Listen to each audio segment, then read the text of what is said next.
Well, hello everybody, this is Tim Green with Rattle Magazine. Welcome to the Rattlecast. We're the biggest freewheeling live streaming poetry podcast on the planet, in ears and on your laptops. Our guest for episode number 348 is Adam Scheffler. He'll be here in a few minutes, but before we get into it, say that Rattle is a publication of the Rattle Foundation, a 501c3 nonprofit working to promote the practice of poetry. We've been in continuous publication since 1995 and are unaffiliated with any other organization. We just do all this because we love poetry. I know you do too, so please do click on the like button and share. Make sure you're subscribed. Ring the bell for notifications. Leave reviews on iTunes or Spotify or Amazon Music. Wherever you can do to tell the tech overlords that you appreciate what we do helps more people listen. So do that right now. And we're going to start out with our Poets Respond poem like we always do. We had an interesting one from the UK. John Newton sent a poem in about, it's called A Good Resignation. And I'll read his note first. He says, my poem responds to the resignation of UK Prime Minister Keir Starmer. It centers on the strange phenomenon of how politicians, having endlessly pressed themselves to the fore in public office, then choose to end their careers with a good resignation while it's still in their own hands. Weirdly, it's often this final step where the public see them at their most vulnerable and human. The artifice is over, and whatever terrible scandal has dogged them, or whatever ridicule and scorn had been heaped on them, melts away as attention quickly passes to whoever's coming next. And often, despite the wrangling, bitterness, and regrets that must be tied up in it, it looks like relief. So there's a fascinating poem to me, a really great point, too, that John makes. In that moment of honesty, like you always wonder, like if they would have been honest and authentic the whole time, maybe it would have worked out, you know. But then they get that moment at the end where they are for a moment. Anyway, this is A Good Resignation by John Newton. Let's take a listen. A good resignation. When they really get ahead of it, go early before it's absolutely necessary. Throw off the hard-knuckled chain of office and take everyone by surprise. The yoke of power unhitched, and what's left is a normal human person, with a family and a smile that comes so naturally, with nothing ulterior. There's something almost exposing, like seeing your teacher's baby pictures, then a catch in the throat and a meek nod that says, this and no further. And the sunshine ripples with applause and a slight gust of eulogising praise as they rise from the field, hoping perhaps that this is what they'll remember. Hardly acknowledging the bare chest of the besting victor as they cross, paraded aloft, to sit atop the greased bull of power, convinced they'll be the one to tame it. Yeah, I love that ending with the greased bull of power. And then, too, that image, there's something almost exposing, like seeing your teacher's baby pictures. It's just so true. But that was the poem of the week on Poetry Respond, A Good Resignation by John Newton. If you have any poems about current events, anything about what's going on right now in the world, anywhere in the world, send it in by Friday night at midnight. If you go to rattle.com, under content, you'll see Poets Respond. There's a submission portal there. Just send your poems in. We want to keep poetry part of the conversation and keeping it relevant and timely. That's what Poets Respond does. So write your poems right now and send them in by Friday night. And, of course, if you subscribe to Rattle's daily poem by email, at the bottom of any page, just type in your email address and hit sign up. You'll get your poem like that every day, including Sunday's Poets Respond poem. All right, we're going to take a quick break and go to our main guest, Adam Scheffler, talking, of course, about the great James Wright. So sit tight, and we'll be back with a whole lot more poetry.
And we're back. Thanks so much for your patience. Like I said, today's guest is Adam Scheffler. Adam's the author of two books of poems, Heartworm, which won the 2021 Moon City Press Prize, and A Dog's Life, which won the 2016 Jacar Press Book Contest. He's also the author of a book of literary criticism, So This Is What It Feels Like, Empathy in the Poetry of James Wright, which is what we're focusing on here, just out from LSU Press. He grew up in Berkeley, California, received his MFA in poetry from the Iowa Writers Workshop, and his PhD in English from Harvard. He's an assistant professor of creative writing at Wichita State University and a member of their MFA faculty in poetry. And here he is, Adam Scheffler. Hey, Adam, how you doing? Hi, Tim. Thanks so much for having me. I'm excited to talk about James Wright with you. Yeah, it's definitely my pleasure. You know, it's the first time in a while we've had a book of poems or a book about poetry that's not poems itself. And so it's going to be fascinating to dive in depth to the work of James Wright.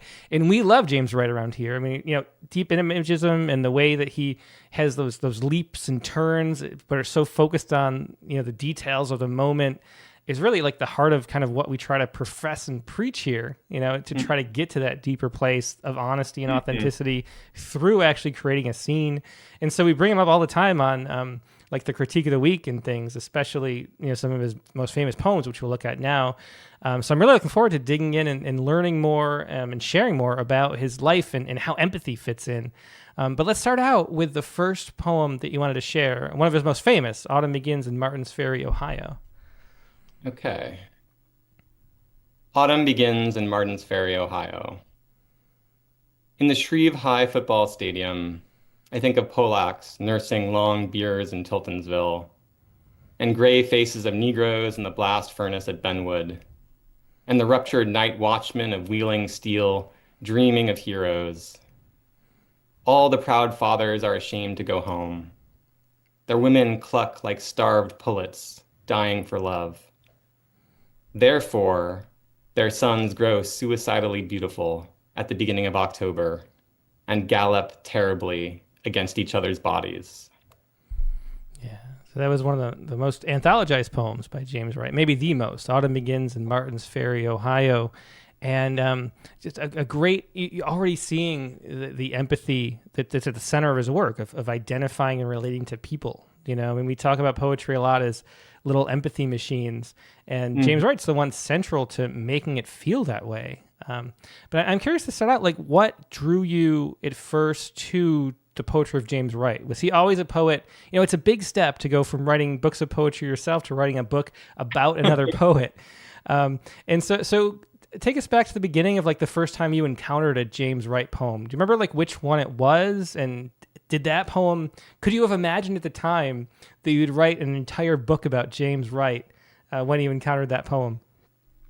Yeah, I think there are a lot of ways in which my past self maybe wouldn't be impressed with my current life, but I think I would be proud that I had done that at least.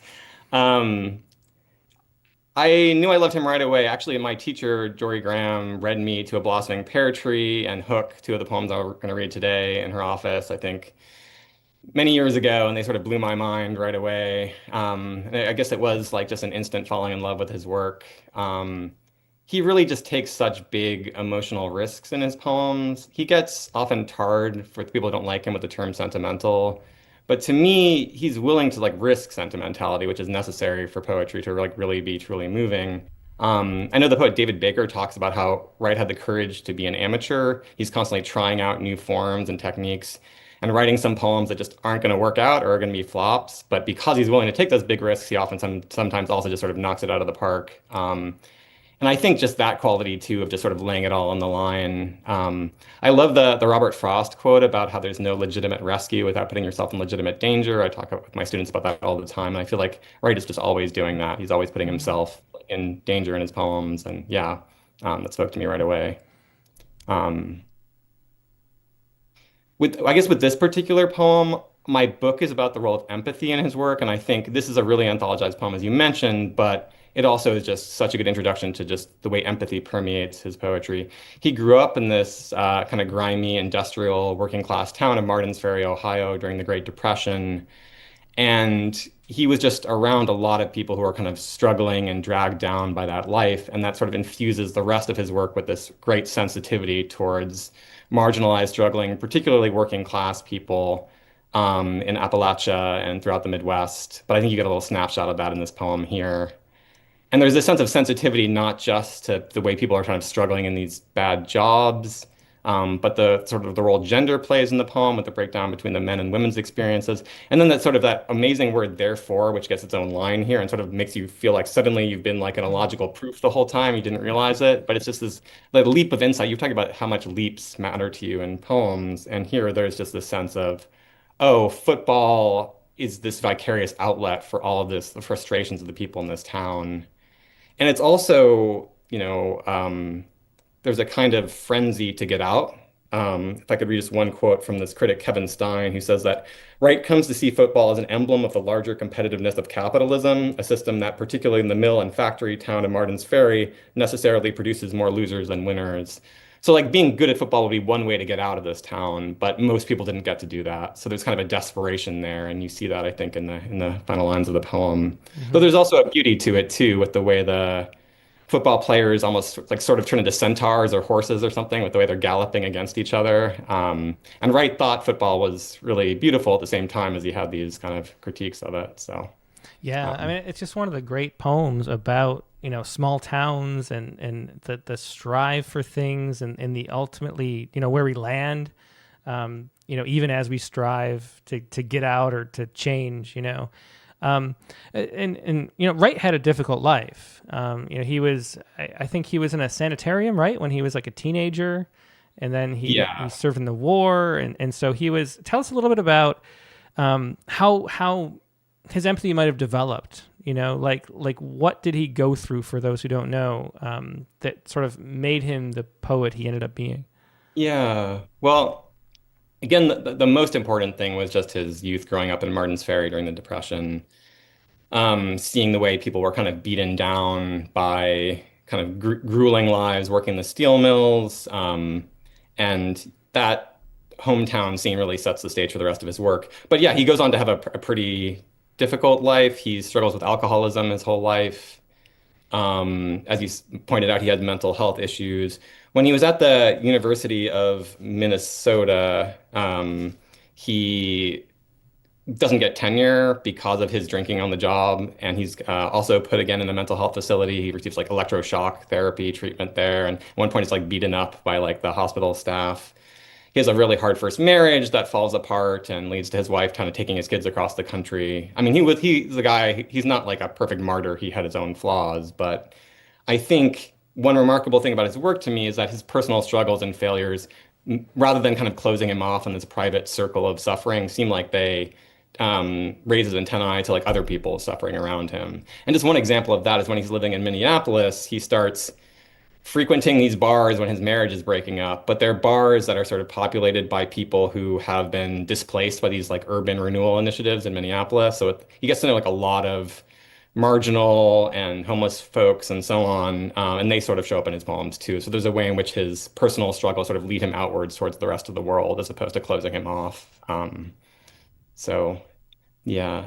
Also, just because I think he comes so close to failure at that moment of his life, or he feels like he does, he just has this great sympathy for people failing at things or feeling like they're failures, and that I think is pretty refreshing in a culture that's so obsessed with success that we currently live in. So yeah.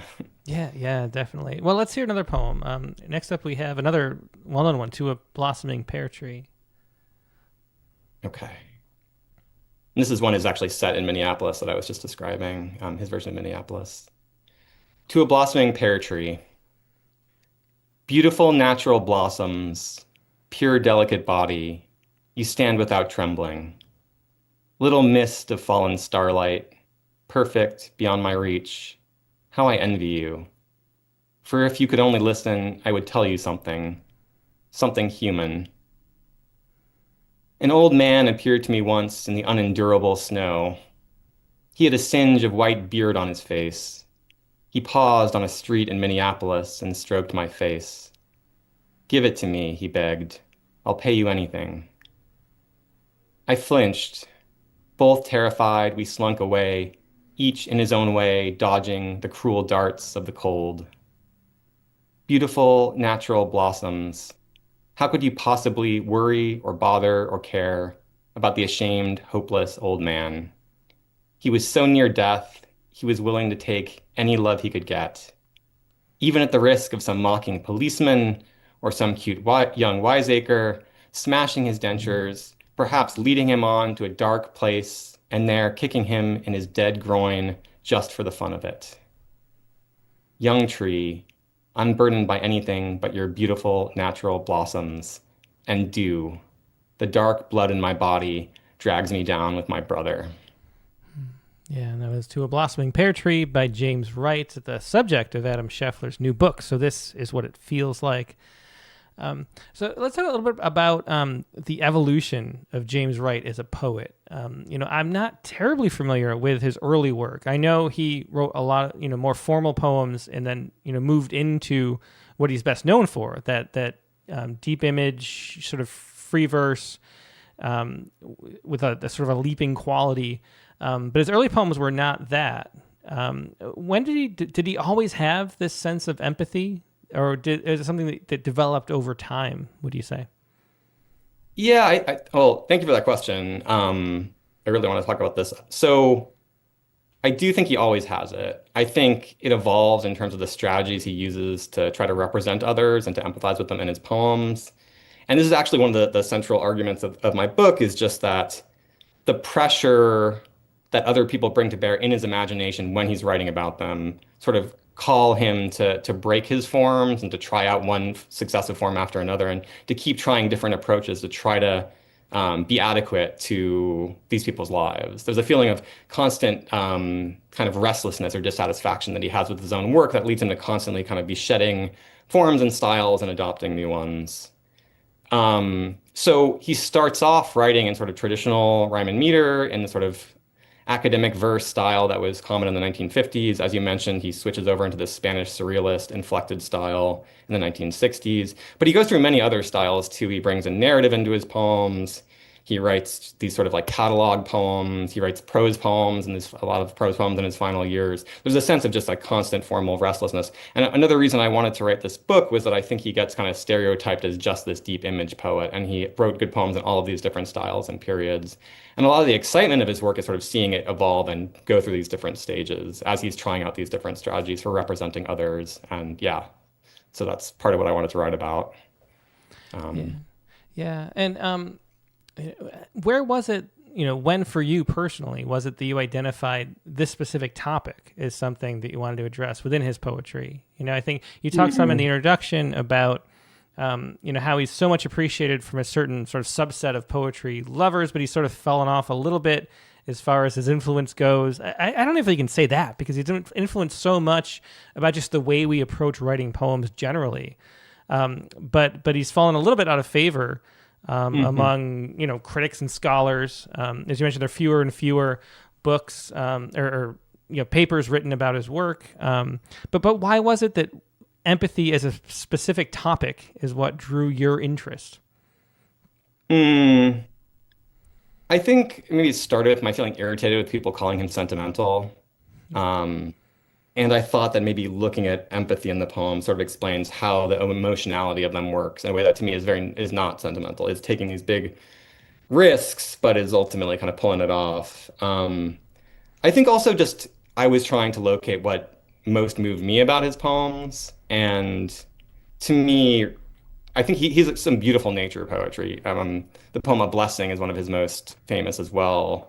It's about these ponies, and that ends with the lines about bursting into blossom at the end. But to me, I guess I felt like the centerpiece of what drew me to his work was just that intense sense of empathy and of being kind of overwhelmed by and trying to do justice to the people he was encountering, the suffering people in his life. I was writing this dissertation about the role other people play in lyric poems. There's this sort of stereotype about lyric poetry that it's always sort of solitary, or the poet is solitary. And it struck me that there are a lot of beautiful poems that are about other people and about representing others. So I kind of wanted to push back against that, and sort of started in with James Wright as my first main example for that. So yeah. Yeah. Well, I want to talk a little bit about the word you use, sentimentality itself, because it's one of those words that I don't know, you almost like forget what it means the way it's casually thrown out.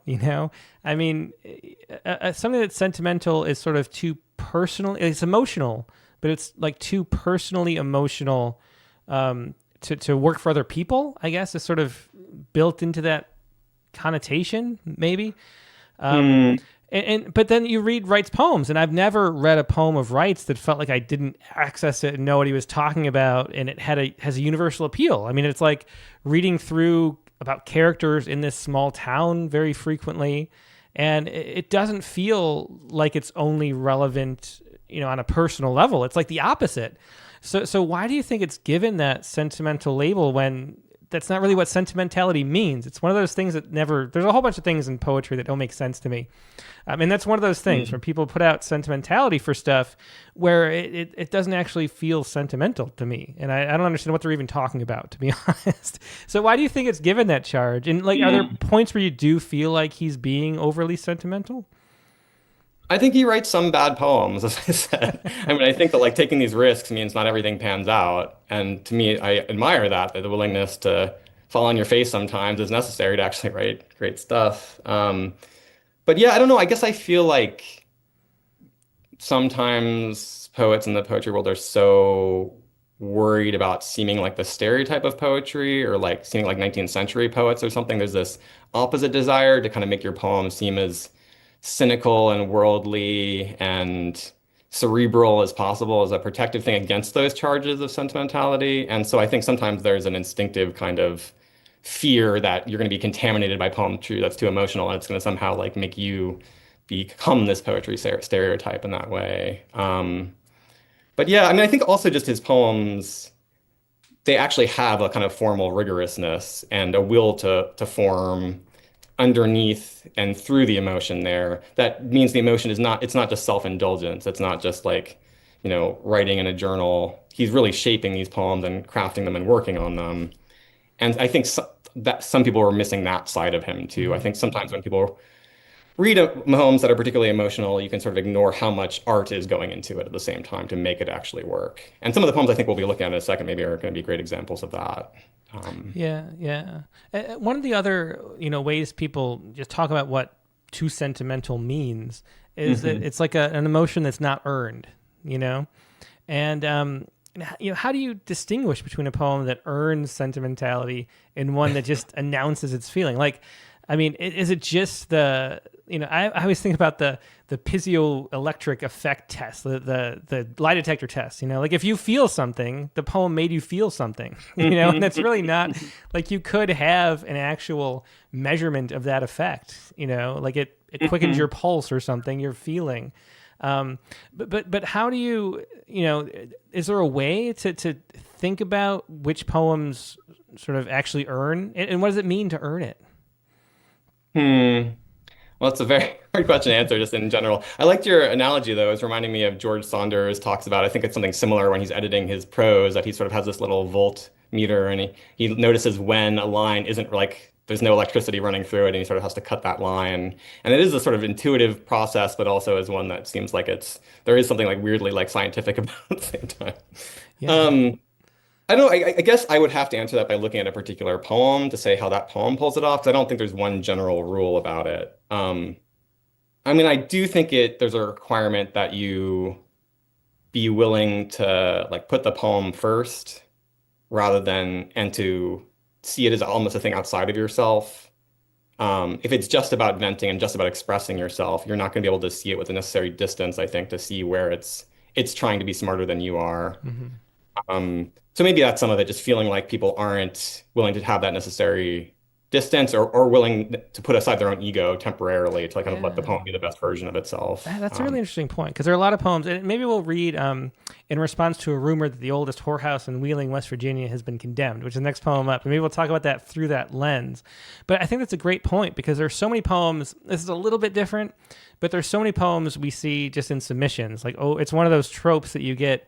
I've probably read 2,000 poems about encountering somebody who's homeless and that feeling of guilt and can you help them, and but I step over them and walk past, and it's so easy to get to and it is about being still locked in your own ego, I guess, that makes those poems so often not work. Whereas this poem does feel like it has actual empathy for the people he's talking about, I think. Yeah, and it helps that he has that idea of kind of contrasting the beauty of the pear tree with this guy and his suffering. He has this quote about how I brought in just where he says, "I think the significance of the title in the poem to a blossoming pear tree is that I was trying to say that I am committed to the beauty of nature, which I love very much, but that commitment in me anyway, always more and more has to be qualified by my returning to my own responsibility as a human being. And the life of a human being is more complicated than the blossoming of a pear tree. It's full of pain."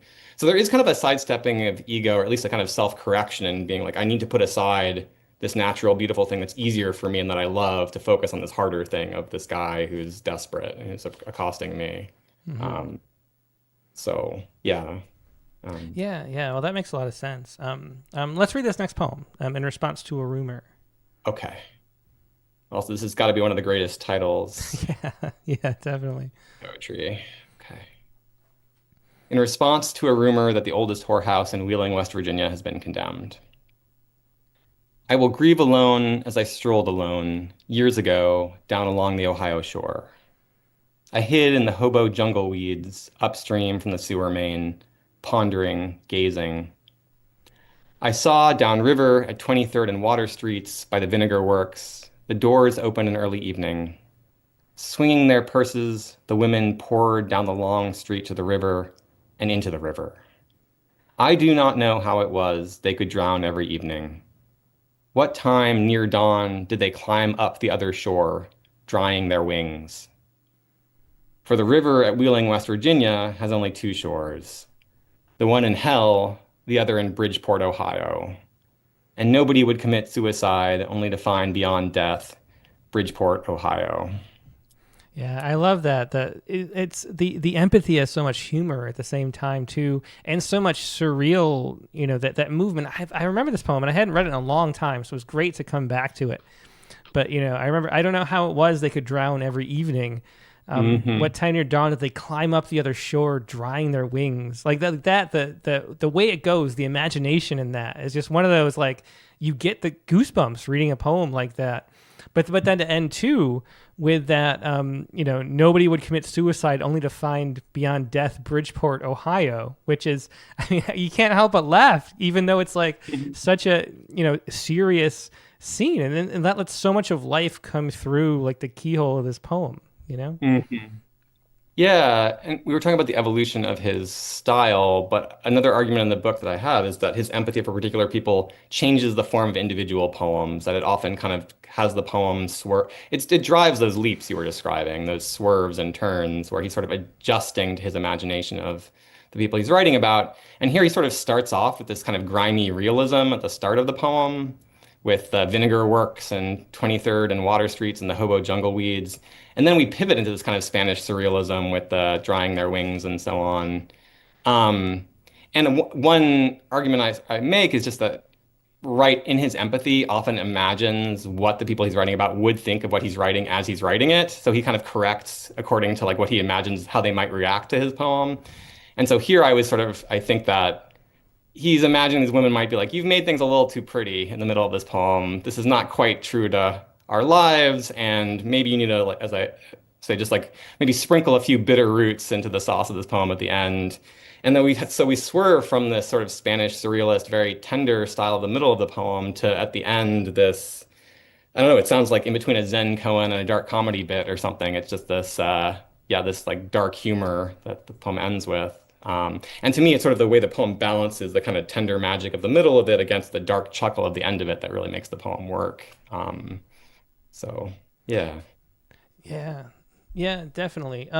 Do you know anything about, because you mentioned that he adjusts, and that's really the beauty of it, that he adjusts his empathy and like, sort of like, you can see sort of almost like the gears turning in his mind as he sort of feels like he's talking about a subject, describing it. Then he feels like some real compassion, like adjusts and corrects and does something different.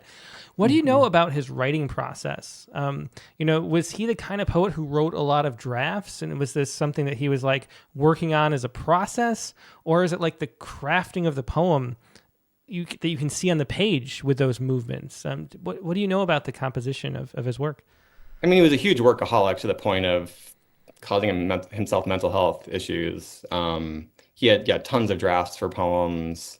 He was also very quick to be dissatisfied with his own poems or to to be dissatisfied with whole past books. So yeah, there's a workaholism there and a relentless desire to kind of get to the best version of a poem or to be corrected, and that shows up too, just in the sense of moving through these different forms that I was describing.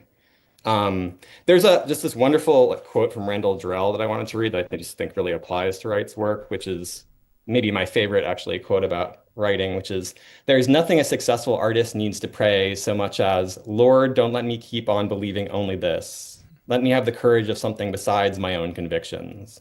Let me escape at last from the maze of myself, from the hardening quicksilver womb of my own characteristicalness.'"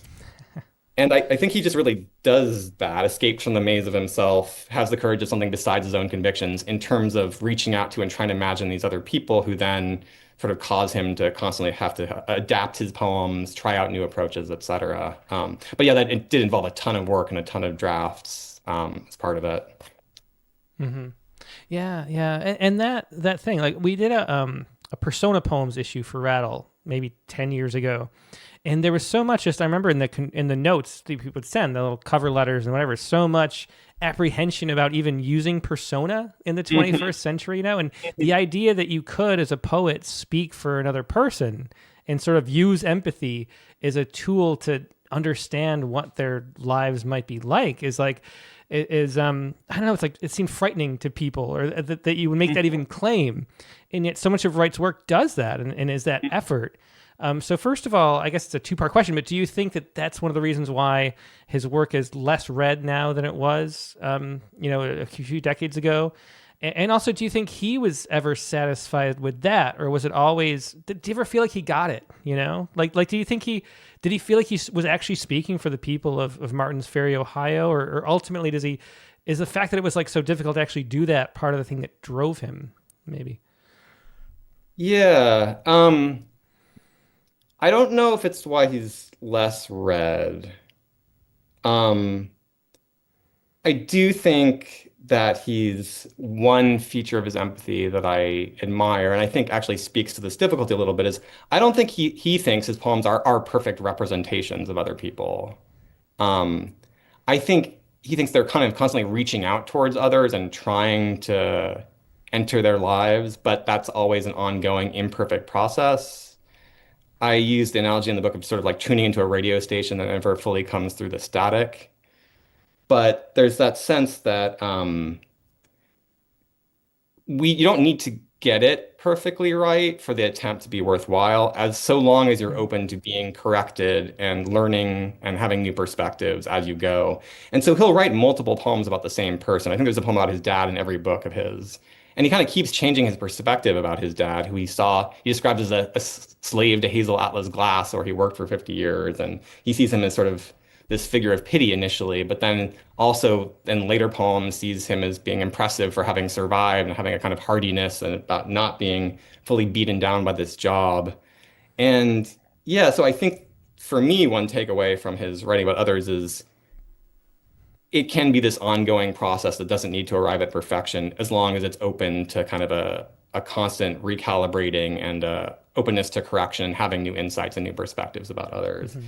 And maybe it's a false dichotomy to think either we have empathy or we don't. Yeah. I think empathy is the attempt, like the valid attempt to try to understand and realize you might be wrong, but still try anyway. They say there's a way that saying like I can't empathize, I can't understand what someone else's experience is like a lack of empathy. The effort is what I think matters the most, even if you fail, and it's a little bit courageous to try sometimes. I just think we're so naturally self-centered too, just as the kind of animals we are, that you need something to counterbalance that. And even if it's going to be imperfect, this is the thing at least pushing you, tugging you outwards, so you'll be less just in your own head purely all the time. Yeah, definitely. Well, let's go with another poem. And this is probably his most famous poem, actually, "Lying in a Hammock." It's definitely for our viewers, because I always bring this poem up on the Rattle, on the Critique of the Week, when it's like, this poem needs to like go somewhere and do something, even with like one line. Like you can make the poem like something could happen with one last line. It's just missing like some turn. And then I'll read this poem just to, because the last line just makes everything. Without the last line, it's nothing. And with the last line, it's like a great poem. It's one of the great poems. So anyway, let's read this, and I'm curious about any insights you have about the history and background of this poem. Yeah, I'm curious how you talk about it on the Rattlecast too, so maybe I can hear a bit about that as well. But yeah, I'll read it out. It's lying in a hammock at William Duffy's farm in Pine Island, Minnesota. Over my head, I see the bronze butterfly asleep on the black trunk, blowing like a leaf in green shadow. Down the ravine behind the empty house, the cowbells follow one another into the distances of the afternoon. To my right, in a field of sunlight between two pines, the droppings of last year's horses blaze up into golden stones. I lean back as the evening darkens and comes on. A chicken hawk floats over, looking for home. I've wasted my life. Yeah. And so, like I said, like that line just makes the poem. If you imagine I've done this as an exercise in like little workshops, and it barely works because it's like sometimes you can find a group of people that haven't read the poem before, and you're like, this is a great poem, and then you end there looking for a home, and it's like, why is this? And then I've wasted my life just changes everything, and just from my perspective for that, it's so often poems sort of sit in the same space that they start at. They and I say a poem is a kind of problem. It's like a question you're looking to answer as you write, or really that's what any art is that there's something that like is gnawing at you, and you're like trying to figure out what it is, and there's like a question that the poem is trying to answer, even if you don't know what it is, and that's the whole, the triggering town thing, like that whole concept of like, and those leaps that Bly and Wright would make, with their use of deep imagism, there's something more that like your subconscious really is trying to tell you as you're writing a poem. And so many poems just don't listen to it or don't follow that thread, and they just stick with the incident that inspired them without getting at like the why underneath that. And this is just the clearest example of like, of the why appearing, just with 5 words, and that's why the poem was being written. And it feels like he didn't know it at the time, like he was writing about this hammock, and you could just imagine like having that sense of like what am I doing here, and I'm describing it and not really knowing why it bothers you that you're lying in this hammock.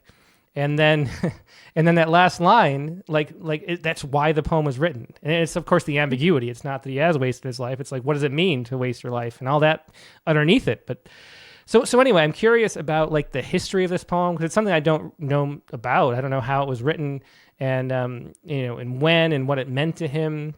So any insight you could offer to this one would be helpful. Yeah, unfortunately, I don't know a lot about the history of the writing of this particular poem. I do, I guess, like I wanted to bring in this poem because I wanted to give the audience a break from just poems of suffering people for a minute here. And I agree that the last line of the poem is necessary for it to work, but it seems like, as you were saying, it also works.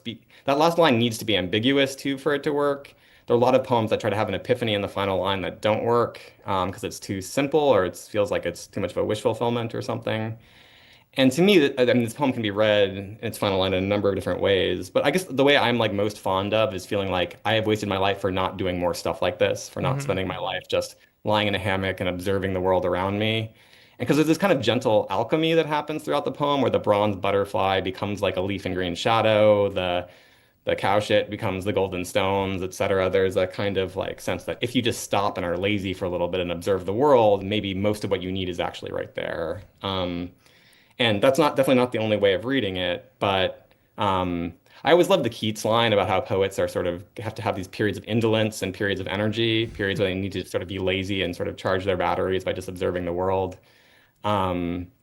And so, yeah, I think I also wanted to bring in this poem just as an example of how much Wright kind of recharges his batteries, I think, by taking breaks from suffering people, by going into nature and spending some time just observing the world and relaxing for a little bit. But I'm curious, like which interpretations of the ending have sort of resonated most with you? Well, I think it's to me it's clearly like, because of what you mentioned, because of the bronze butterfly, or the becoming that leaf in green shadow.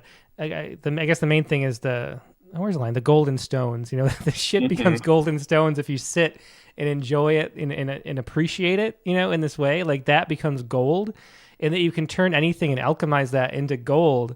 It's like a waste of your life not to turn it. But it's the same kind of way where the beauty is in the ambiguity, in the same way, the Road Not Taken, the Robert Frost poem. It's really like making fun of his friend for being indecisive, and we kind of, once you get that interpretation, like you see the whole poem through that's what it's really about. But it's the fact that at first you think the other way that makes it powerful, and that you could interpret it that way. And there's a part of us that that is a waste of a life in a way, so it's true either way you read it, even though it's sort of clearly to me, I think it's a waste of a life not to appreciate the moments you're living in. Is the main message, but it's the ambiguity that makes it such a great poem, and the fact that sometimes it is the opposite, and that's how it gets at the complexity of what life is that it's both things at the same time. It's a waste of your life to lie in a hammock, and it's a waste of your life not to lie in a hammock, and so we waste our life either way. It ends up being a very profound poem about life, and without that line, it's nothing. So he also was looking for home in himself, in the sense of, he leaves Martin's Ferry. He doesn't really want to go back, but he feels very connected to it. And then his first marriage and his family break up, and he's really struggles for a long time to feel like at place in the world. And he would go to the Bly farm for these brief trips, but they were sort of respites from like not really knowing where he belonged in the rest of his life. And he was drinking a lot. There's actually an amazing story about him being just drinking, and so they lock him I guess Robert Bly locks him in the chicken coop until he writes a poem. He's not allowed to come out, which was amazing. But yeah, there's that sense too of just like, I'm having this lovely moment, but generally speaking, my life is adrift and I don't know where it's going. That seems like there to me too. Yeah, and all those things swirl in that poem. Before we move on to the next one, I think maybe it's a good time to start to ask about the titles, because he's another example. I use Wright so much. As like, sometimes there's information in a poem that you need to appreciate the poem, but it's not in the voice of the poet or the speaker of the poem, but it's like an information dump. And it's just a great thing to do, is just get that stuff in the title, which is something that he does better than maybe anybody. So it's lying in a hammock at William Duffy's farm in Pine Island, Minnesota. Like the whole scene, that journalistic who, what, why, where, when is all in the title. And, so many of his poems do that. And I wonder if you have like seen, again, it's an evolution question, but did you see him sort of realize and start to use titles in this way? And what do you think about his use of titles? Is there anything you can say about that? It seems like it works also because there is a humor to it too, especially with the one we just looked at with the oldest whorehouse in Wheeling, West Virginia. I mean, there's a humor to like, I'm going to have such a long title, but it's also like an unusual subject for an elegy, to have this oldest whorehouse be closing down and to be writing a poem for that reason. He also just like loved to get place names into the titles and into the poems. I think he sort of felt like at the time he was writing, there weren't a lot of poems about Appalachia, about the Midwest. There was a lot of like New York and California. And so he kind of really wanted to get these places into the poems. And I think he just sort of delighted in getting those into the titles in particular, to have that be like the first thing you encounter is the setting in that way. But yeah, I think they do get longer after his first couple of books. And I think this is just like a technique that works very well for him. So yeah, I'm glad you brought it up. But yeah, there was such a delight for him in just getting the names of these places into them, and just foregrounding that these people emerge only in these contexts of these particular places that he really wanted to draw attention to.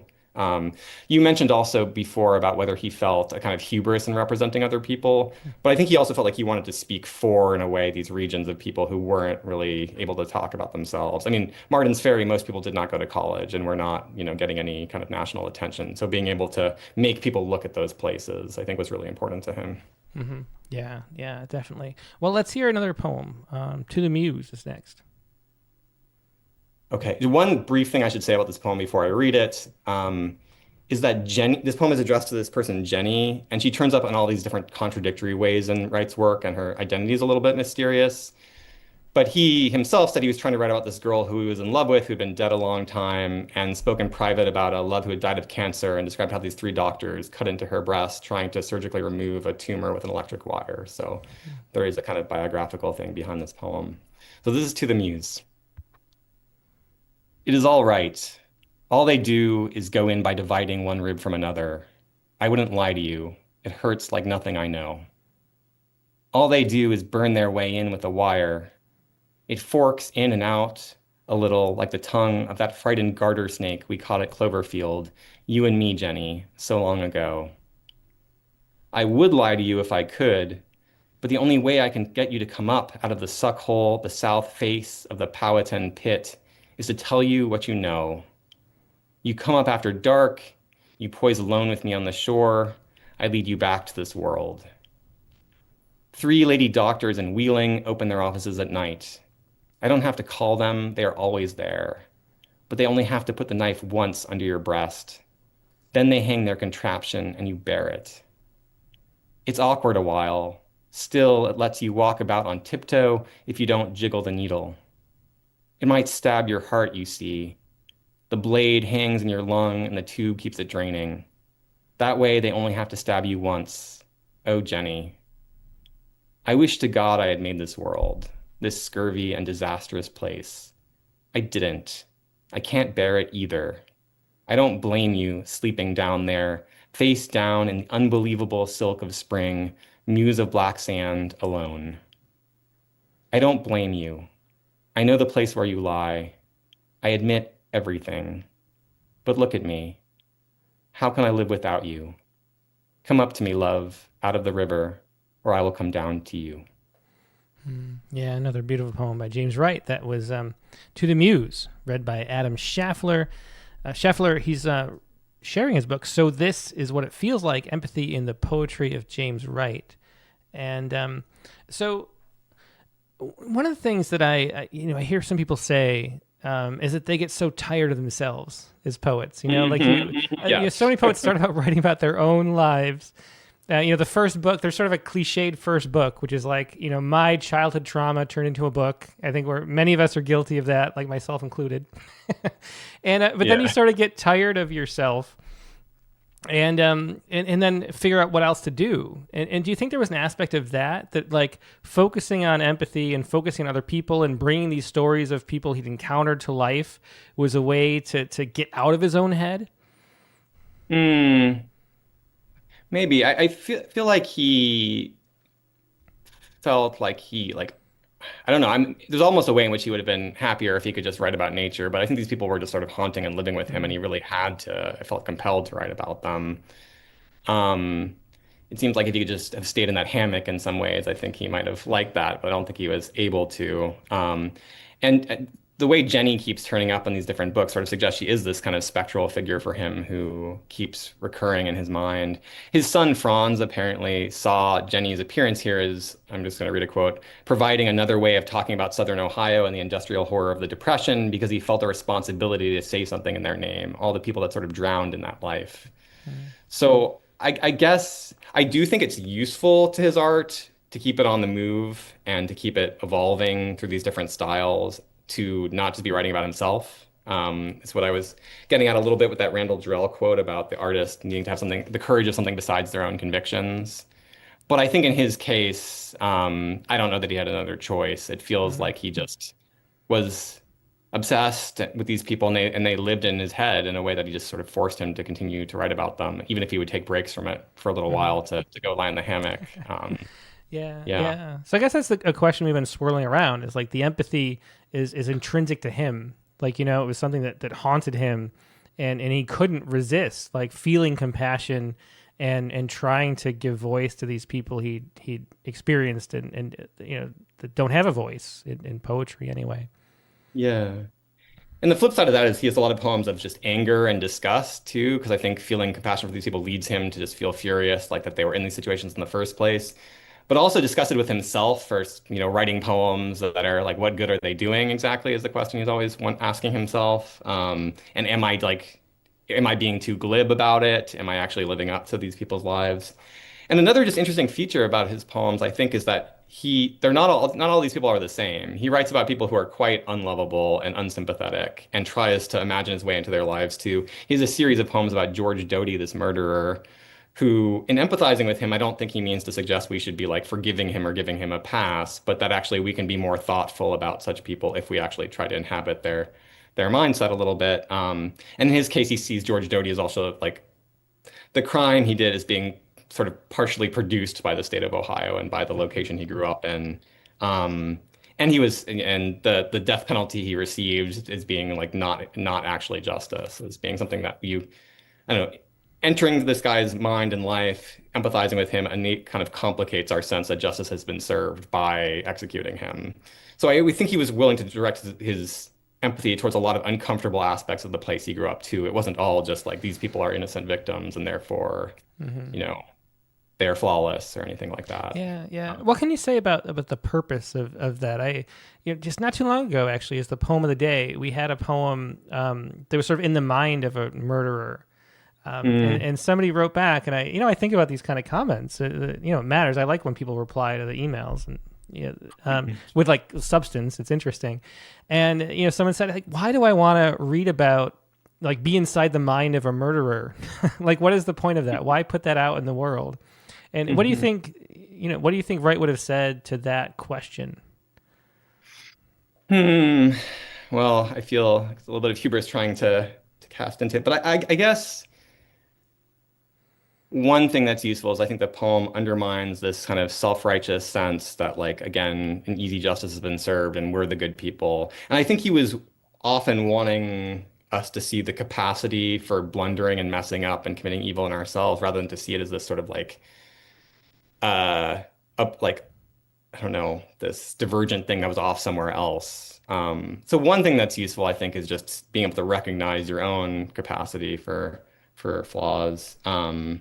Not that you're necessarily going to be like a killer or anything, but I guess I also just feel like it's more information. It's like, trying to imagine a person's life can teach you a little bit about how they ended up that way. I mean, there are all sorts of justifications for doing that I could think of, but I don't know. I think he's also just trying to tell the truth about how he feels about this region, and that includes telling, the warts part of it, the fact that there were people who were broken by their lives to the point that they themselves became ugly. I mean, he talks about a lot of people who go into work in the mills and he describes them as having beer bellies and glassy eyes, and they're not particularly like lovable. So I think just imagining your way into how life can also distort you and mar you, I think was really important to him as well. He also just has this kind of like, what's the word? Devil's advocate-y desire to kind of just empathize with people he's told he's not supposed to empathize with. Yeah. He has a poem called Saint Judas that's very famous, where he like tries to redeem Judas in a way by imagining Judas going to like save a guy who's getting beaten up by a bunch of hoodlums, and like trying to think about what does it mean to have this guy who's like betrayed mankind and betrayed Christ like suddenly go perform this one noble act. Does that change how we think about him, etc. But I think he wants us not to be too glib or quick in writing off other people in general, even if they're very flawed. Yeah, well, that is such an important thing. I mean, everything is always so much more complicated than like the simple explanations and models that we tell ourselves and like to pat ourselves in the back for, especially. And it's way more complicated than that. And that's one of the jobs of poetry, I think, to increase our understanding of how complicated things are, because we're so drawn to the non-complicated explanations for things. Well, I should say at this point, if you're enjoying this conversation, make sure you click the like button. There are always twice as many people watching live as have clicked like so far. And if I say that, more people will click like. Also, if you have a question for Adam, please do leave it in the chat window, especially on YouTube. It helps. Laura Berg left a question. The word question is all in caps, so I can see it as I scroll back up. Do that if you have a question. But let's move on. Let's read another poem. Adam, what do you have next for us? I've got Hook. So briefly, Wright does have a happier final 10 years of his life. He dies pretty young at age 52 because he gets a tumor on his tongue, I think related to his drinking. But in the final years of his life, he has a happier second marriage. He finally goes to AA and stops drinking. And he starts taking these sort of like frequent trips to Europe and to Italy, which allow him to get a little bit of a break from America, which I'm sure we could all use, but allows him to kind of look back at America with a little bit less despair and notice when people were empathetic to and kind to him. And so I wanted to read you one of those poems of him sort of looking back from a happier place later in life with that kind of generosity. So this is a hook. I was only a young man in those days. On that evening, the cold was so goddamn bitter, there was nothing. Nothing. I was in trouble with a woman, and there was nothing there but me and dead snow. I stood on the street corner in Minneapolis, lashed this way and that. Wind rose from some pit, hunting me. Another bus to St. Paul would arrive in 3 hours if I was lucky. Then the young Sioux loomed beside me. His scars were just my age. Ain't got no bus here a long time, he said. You got enough money to get home on? What did they do to your hand? I answered. He raised up his hook into the terrible starlight and slashed the wind. Oh, that, he said. I had a bad time with a woman. Here, you take this. Did you ever feel a man hold 65 cents in a hook and place it gently in your freezing hand? I took it. It wasn't the money I needed, but I took it. Yeah, that's another one of those great lines that just, did you ever feel a man hold 65 cents in a hook? I mean, like the, you talk about like sometimes people ask, like, what do you mean by concrete images? Mm-hmm. I mean, what can be more concrete than that image? Yeah, and the way it kind of suggests that this poem seems like it's leading up to some kind of violence because it's in this stark wintry scene with the dead snow, and then this guy suddenly appears looming beside him. And I don't know, we counter hooks sometimes, I think, in like horror stories about, and that one particular moment of what did he do to your hand? I answered, he raised up his hook into the terrible starlight and slashed the wind. It's sort of this frightening moment. That's the longest line in the poem, too. He raised up his hook into the terrible starlight. So it gets really dramatically framed. But that instead of violence, you get this tender, gentle, balancing act of holding this money to give to him. And I think this sort of stands in for his feeling that America could often be this extremely apathetic, cruel, cold place, but that makes these moments of kindness that you do receive all stand out all the more when they do occur. So yeah, I just think it's a really lovely poem.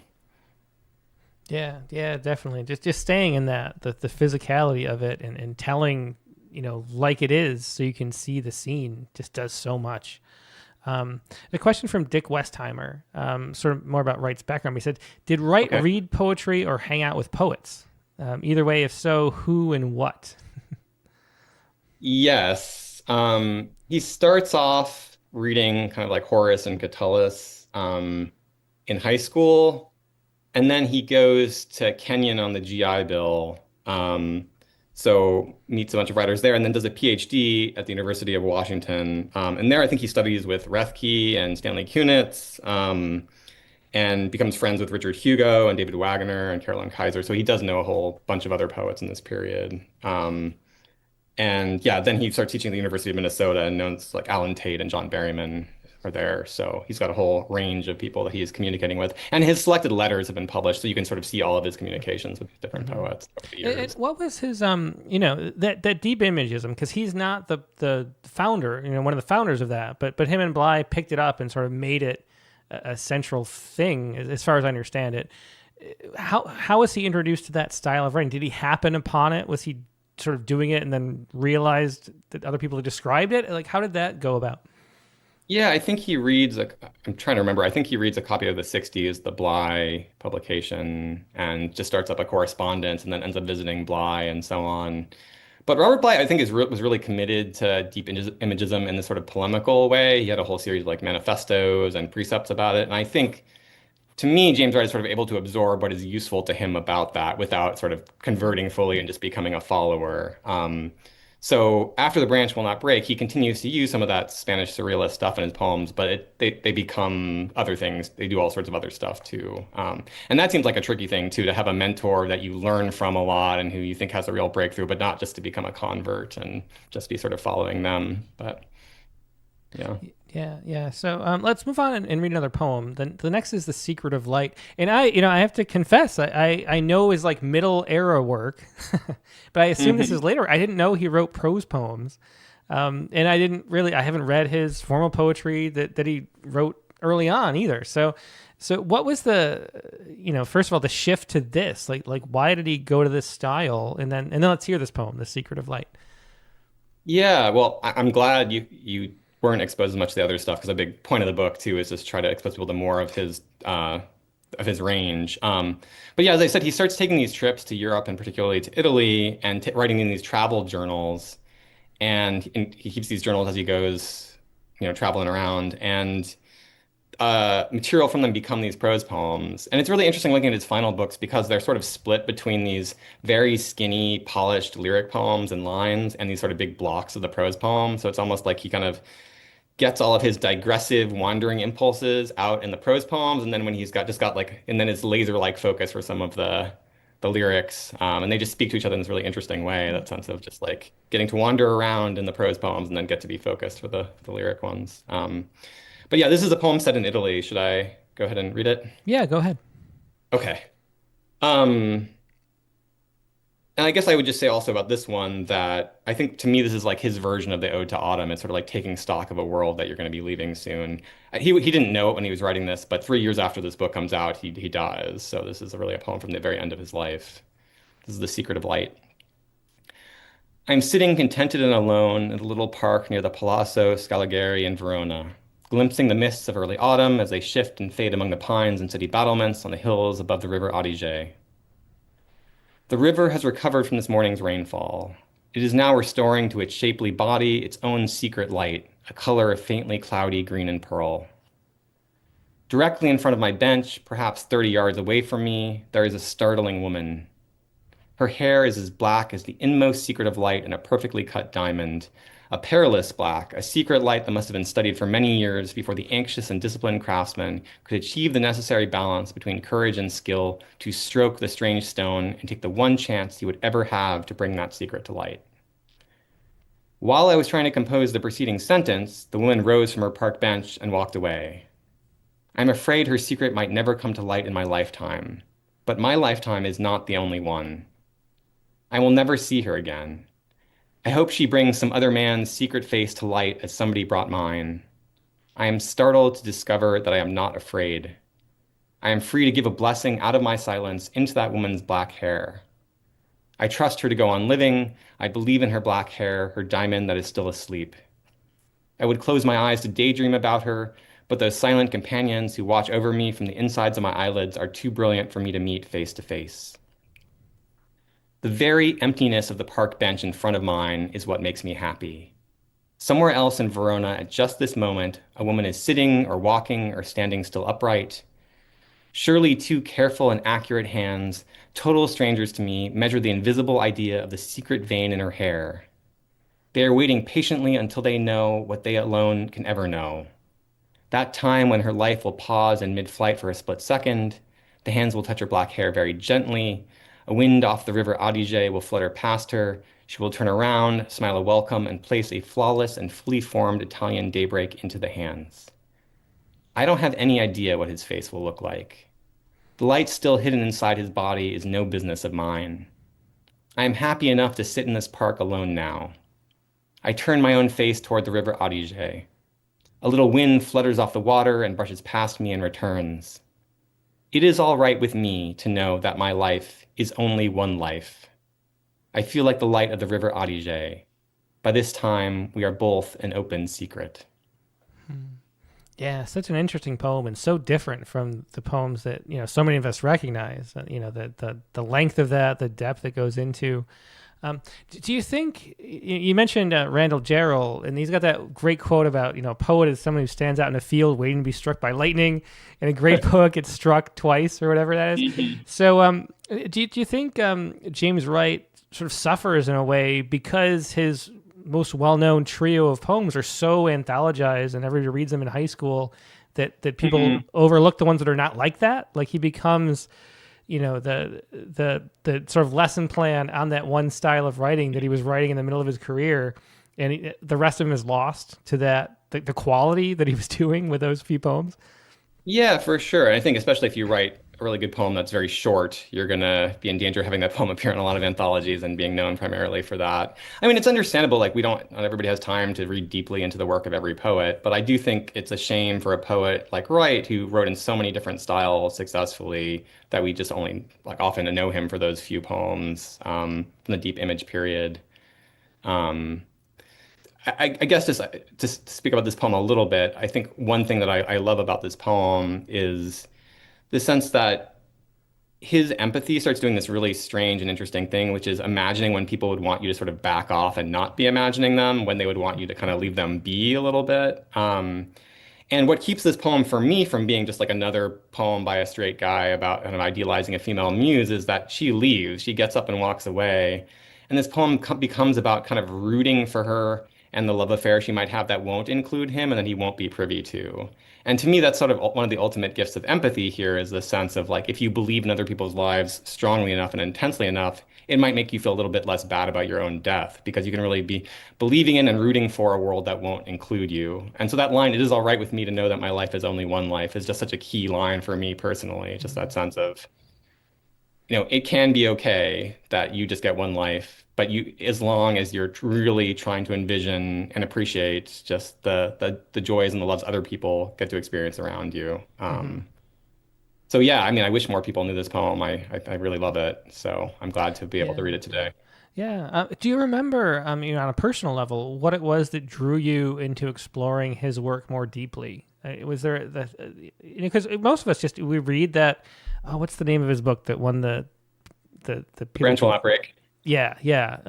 Most of us read that, and then like we don't expand outward. So, what was it that made you? Do you remember? Hmm.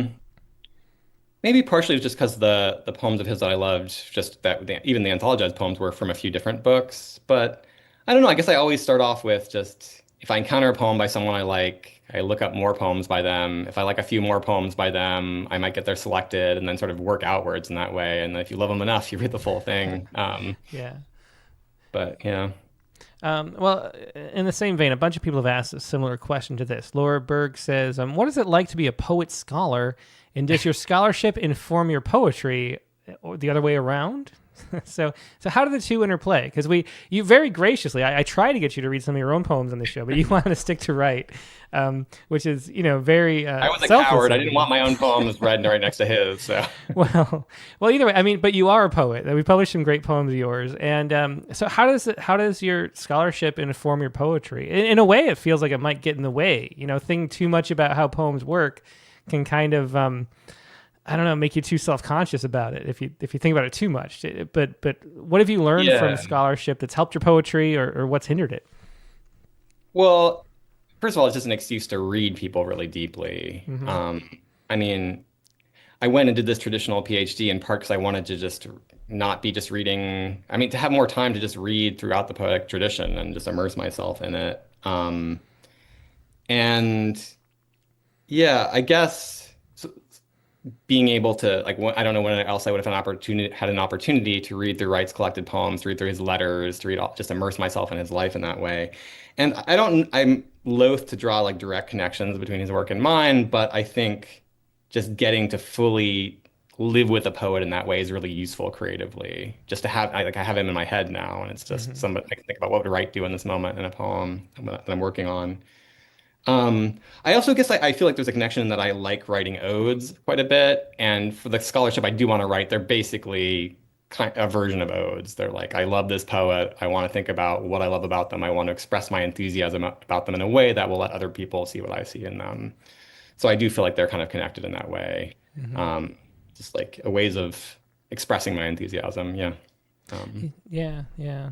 Um, this book, so this feels so this is what it feels like, the book that you just came out with.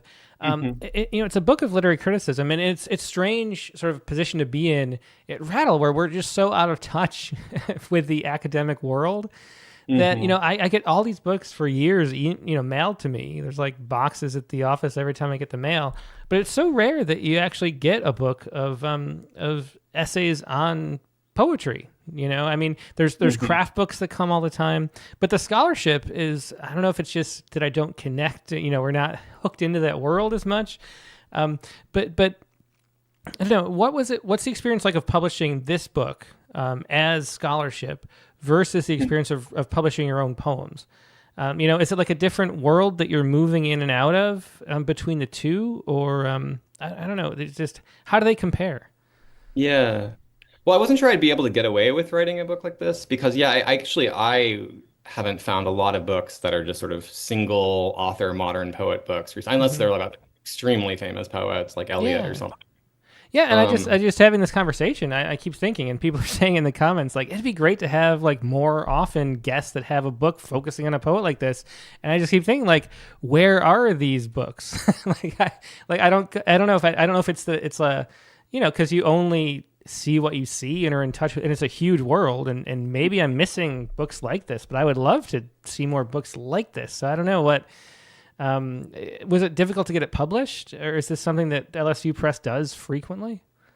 no, actually, there was more interest in it than I thought there would be going in. Hmm. At first, I was really unsure if anybody would be interested, but yeah, there were a few different places pretty quickly that were interested.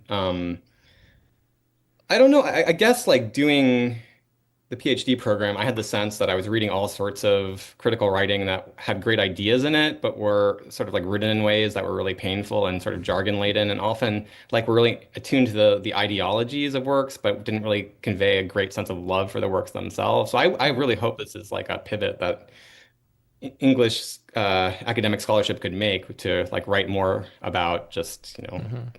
authors people love and kind of return us to like why we love these particular people. There is a Princeton series called like Writers on Writers that I love that Hmm. Cullum Toybeen has a beautiful book on Elizabeth Bishop. And I read a lot of Robert Hass's criticism, which is beautiful. Hmm. To try to find people who are, really interested, engaged poetry scholars, but who were going to write in a way that wouldn't turn away most readers. Yeah, well, And maybe Randall that's the Jarrell is thing. also Yeah. great in that Hmm. way too. But yes, sorry. Yeah, well, that's the thing. I mean, it was delightful to read because your love comes through in the poem, and it's just something that I wish we'd see more of, and I just don't know if it exists, and I just don't understand some corner of the world. I'm perpetually baffled by Me the too. whole, like, it just, a lot of it just doesn't make sense, and I wish there were more books like this, and I don't know, maybe there are, so I'm going to try to find them, I guess.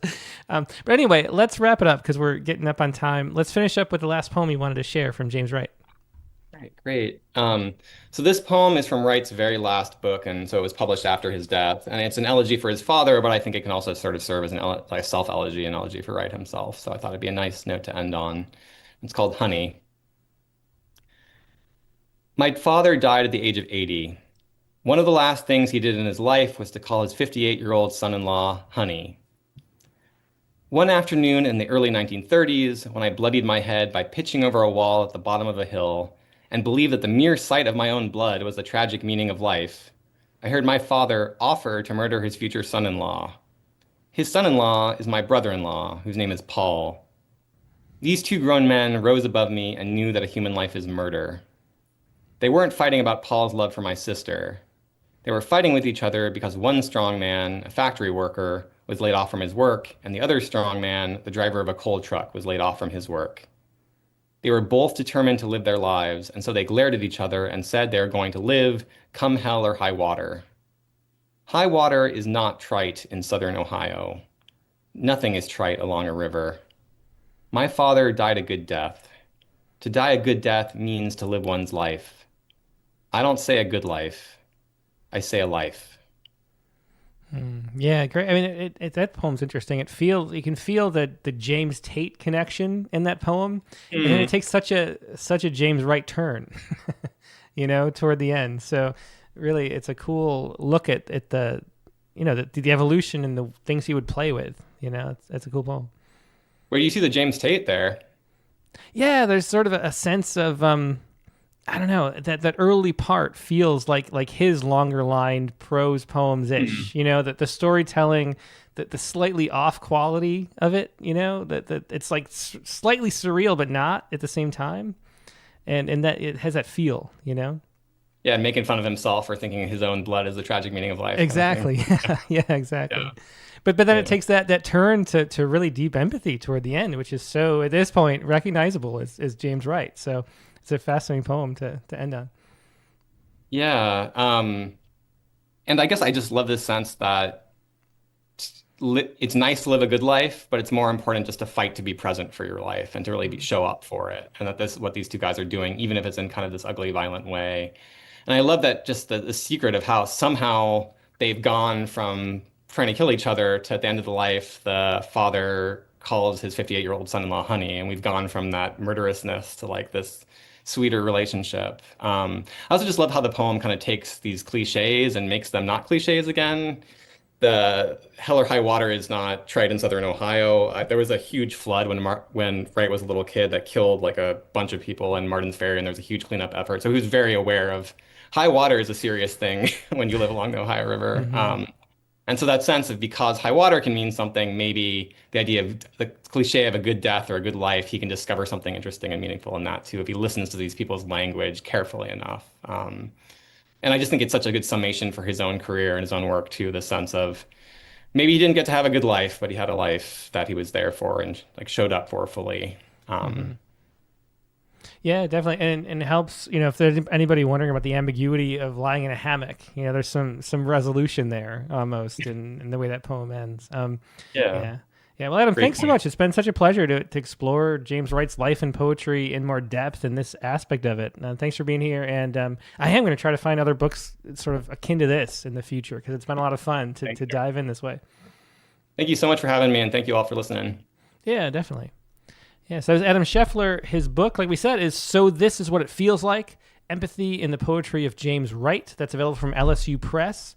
You can find more of Adam's work. His books, which we hadn't mentioned except for in the bio, but he's got Heartworm and A Dog's Life are available too at his website, adamscheffler.com. That's Adam, SCHEFFLER.com. So find those there. Now we're going to take a quick break and go to the invited prompt lines. And the prompt for this week is to write a poem so light it may even float. That is your prompt for this week. If you submitted a poem and you got an invite, you'll have the Zoom link. Join the Zoom now, and we're going to be sharing the usual 8 to 10 poems over the next hour or so about this prompt. So if you wrote a poem like that and didn't get an invite, you can still submit it, and it's still considered for the prompt poem of the month at rattle.com. So make sure you still continue to write your poems. And we'll be right back with a whole lot more poetry.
And we're back. Thanks so much for your patience. I'm here with our creative editor, our poems editor, and my wife, Katie Dozier. How you doing, Katie? I'm doing great. I love that conversation so much. I think like having the chance to pause and really look at the poem deeply, and everything Adam said was fascinating.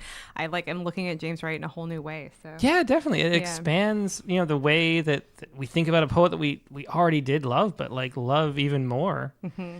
And I don't know. It's just a lot of fun. And I do want to find more books like that to talk about. I think might have to write them ourselves.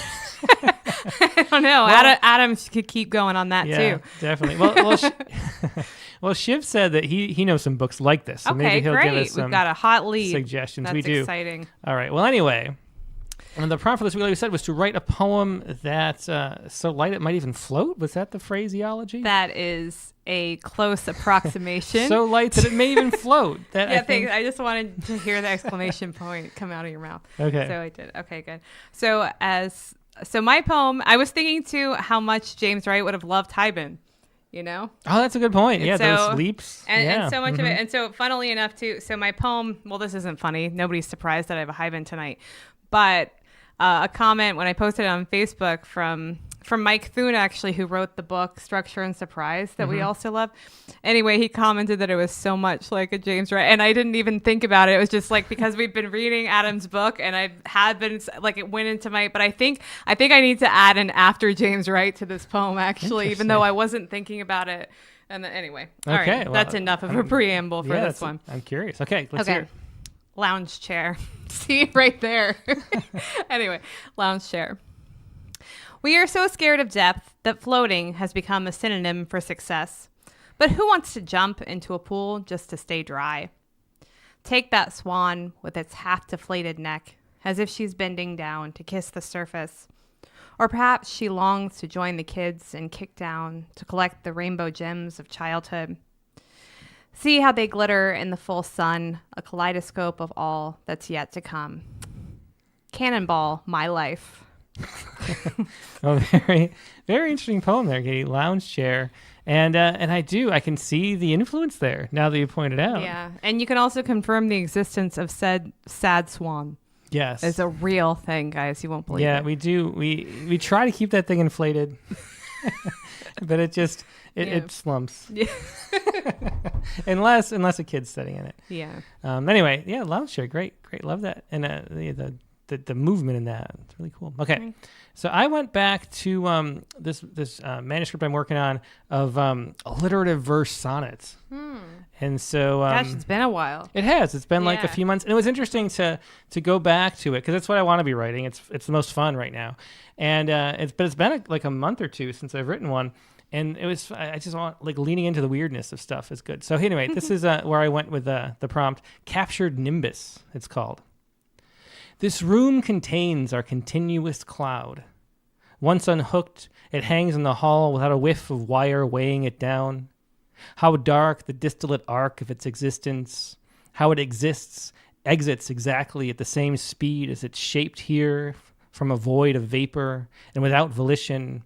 Reminds us of our role in the reel of life, how our own cells subsumed by their surroundings, how we flower and unfold from invisible fulcrums, continuously crafted by hidden condensate. In a dream, decay itself dissolves into a single strand of seeming stillness, but it's only illusion, illuminated inside a carefully controlled contraption we built from mist and in a mechanized fog machine. Few notice this fact. It's also a phone booth, a shape and size you could sleep inside. As Captured Nimbus. I should have done an alliterative verse prompt over your birthday. Oh, I didn't think about that. We have a while to wait until the early June of next year. Maybe next year that book will be done. Maybe next year. Yeah. And anybody who's interested in hearing more about alliterative verse, when we had students in Spear on to talk about her really cool book, one of the things we covered on the poetry space was alliterative verse, and I think it's fascinating. I've yet to write one though. And even deeper, Paul Dean's website, Forgotten Ground Gained, which I forgot the title of on the poetry space, but it's Forgotten Ground Gained or Regained with Paul Dean. If you want to look that up, a great compendium of alliterative verse poems, contemporary. Okay. Yeah. Anyway. Well, that's my poem and Katie's poem. Let's hear what everybody else has. And I believe, let me see. We first, of course, have to go to Dick Westheimer, our yes. community host. Yes. So, hey, Dick, how you doing?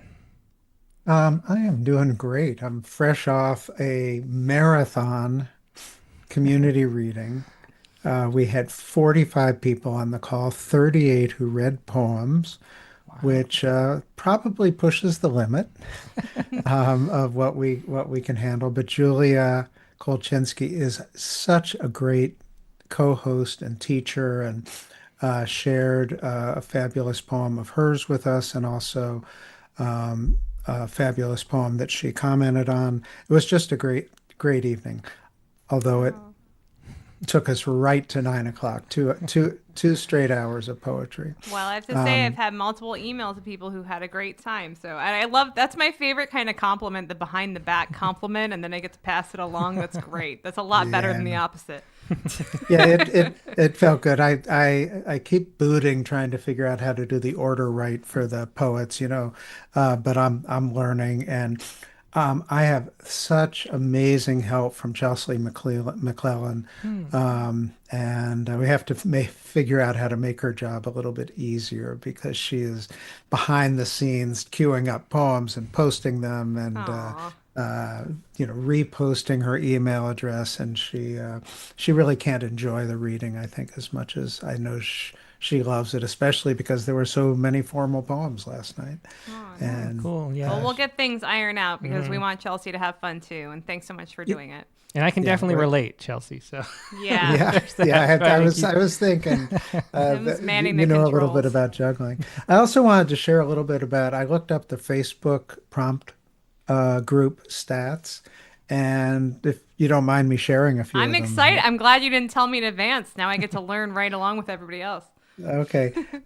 Memberships up 5% month over month. Nice. We have total active members of 850. That means people who engaged in the last week with That's a poem. fantastic. That is a lot Wow, of that people, is yeah. really strong. Yeah, Way so to go, a lot everybody. a lot of them are just, looked at. But I think there were 3,200 likes or comments. So that means people are there are over 1,000 monthly comments. So that means people are actively engaging with other people's posts, and a lot of new folks are actively commenting on other posts, asking. People really know how to ask for help. While our traffic is up in June, most groups, I did a little research, are down in June and July. Nice. That's the best kind of research. Yeah, are down in June and July, and ours are up. So it's just no wonder we had so many people join in. I know that Julia promoted it, but so have the other poets. So it was great. And I look forward, Katie, to working out some of the details that we need We'll to get talk right about on this that. week. Don't you worry. Yep. All right, very cool. Well, what do you have for a poem this week, Dick? Well, real quick, one other thing is that I have a great slate of poets lined up. Doing a reprise of Lexi Pell, who will be our July reader. And the reason why I've asked her to come back is this whole way it's constructed was Lexi's Lexi's I didn't idea. realize Yeah, I that. didn't know that either, I yeah. signed it to all this time. I thought it was you. Now we know the truth. I'm not surprised Yeah, that Lexi Pell has a lot of great ideas. Yeah. She and I worked it out for the January reading, but I really sort of took her, her idea about how to make it engaging for the guest poets. So I've invited her back as our only repeat this year. And we've got some great poets coming up, including Roberta Beery in August. So, Very cool. Wonderful. Yeah. Yeah. so I will share my light poem. It's so hard for me to write anything that I think of as light. This comes close. And a little James Wright-ish title here. After finishing my first 5K since my last heart attack 7 years ago, the three main arteries that feed my heart hold tight as owls' talons. The plaques that line their walls are no heavier than mouse's teeth, lighter than the tears of some tiny murine deity. The amount of blood that squeezes through at every beat could not have lubricated the jewel of a fine-made watch. Couldn't even fill a tin teaspoon. Today, it all calls to me, run. Around mile 2, I feel that small thrill of flight. With each footfall, I hear the ocean of me lapping the shore, the surf playing at my feet. The mouse of me runs from the owl. The rest of me runs to the sea. That ocean of me lapping the ocean. Sorry, you moved the thing and then I I moved it back quick. The ocean of me lapping the shore. That's really nice. That's my favorite line in there. Yeah, Thanks. really cool. I love the voice in that poem. Yeah, me too. Yeah. Thanks so much. Well, this is what all sorts of prompts do all sorts of different things. So we appreciate them. Thanks so much. Looking forward to the other ones. Yeah. Thanks so much. Yeah, thanks, Dick. Yeah. Bye. That was Dick Westheimer with after finishing my first 5K since my last heart attack 7 years ago. A great title there, too. Yep. All right, now we have a very special guest. we do have a very special guest. Yes. I think the youngest poet we've had. I don't know. in a bit. I think Lizzie I competes. said a bit. I was going to say a bit. I know Lizzie's going to be like, I was 5. No. So this is not Jared Campbell, unless it's Jared Campbell Jr. It's Benjamin. It's Benjamin. Yes, I believe. Benjamin Campbell, how you doing? Hi. Say hello. Hey Benjamin, we're here on air. How you doing today? Good. Did you write a poem? Yeah. And this is not the first poem I've been privileged to read Really? of Benjamin's. Yes. I love seeing that it's from Jared Campbell, but not actually from Jared Campbell too, but instead from his son that's already a great poet. And how old are you? 6. Wow. That's great. So are you having a nice summer home from school? Good. That's great. All right, Benjamin. Well, let's hear this poem. It's the last day of kindergarten. I can't wait to hear it. Last day of kindergarten. Miss Hopkins is very kind. She gives us toys for no reason. The bubble one looks like a handle of a sword, but you blow on it and bubbles come out. I try to pop bubbles, but sometimes wind blows them higher than I can reach. They look like clear balloons made of curl. Yellow and blue. Grandpa tries to pop them, but they fly away, and I'm so disappointed they fly away. So That was a great poem. That is great. What a wonderful reading you just gave us. Thank you for that. And I really thought you captured that moment of your experience with the bubble so well. We were right there with you in that poem for sure. You definitely did. Thanks so much, Benjamin. Is Jared going to wave to us? Is your dad going to wave to us? Hello, Jared's hand. Thank you so much. Thanks for writing poetry together and everything, too. Yeah. That was wonderful to see. And I'm glad you're still doing writing, even on your off season. Definitely. That was impressive. And I can't wait to see just what you write in the future, Yeah. Benjamin. Thanks so much. Thanks. Yes, that was Benjamin Campbell with The Last Day of Kindergarten. That was a great poem. Oh, that really brought me back to Lizzie being on when the prompt lines Do you were remember open. which episode, if anybody wants to go back to that one? It was a long time It was a ago long time ago. because she was good with wearing a pink dress. So that's Yeah. how long ago. But my scooter goes fast down the hill. Yep. And boy, did it. All right. Yeah, well, thanks so much, Benjamin, for that. Let's go to Lisa Seidenberg. Hi. Hi, Hey, Lisa, great to see you. I'm so thrilled.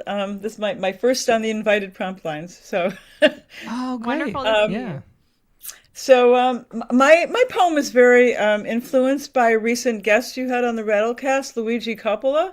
Oh, I just loved what he was doing, especially the multimedia, the way he was doing video. I also used to make poetry films, and so it really spoke to me. So I should almost call this an after poem. But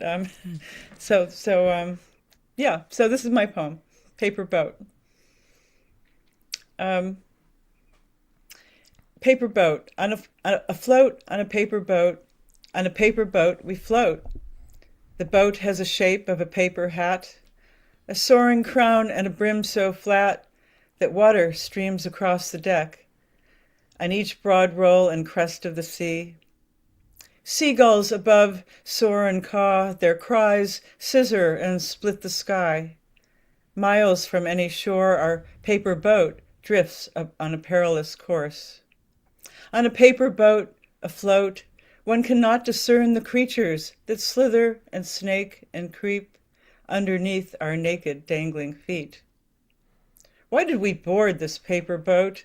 A soggy vessel that morphs into pulp.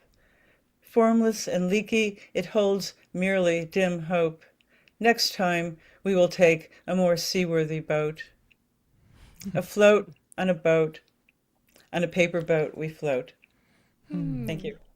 Yeah, very imaginative. Yeah, Lisa, I really love how surrealist this felt. And I think also it made me realize that anytime there's a paper boat involved, like everyone is kind of picturing themselves on that little boat. Like that's what we're doing. And it's funny. And then I like how the boat becomes real too. It feels really interesting and like being in a painting in some way too. Oh, thank you. Yeah. Well, thanks so much, Lisa. Yeah, great to see you again. Yep. There's Lisa Seidenberg with Paper Boat. Next, let's go to Casey Goodall.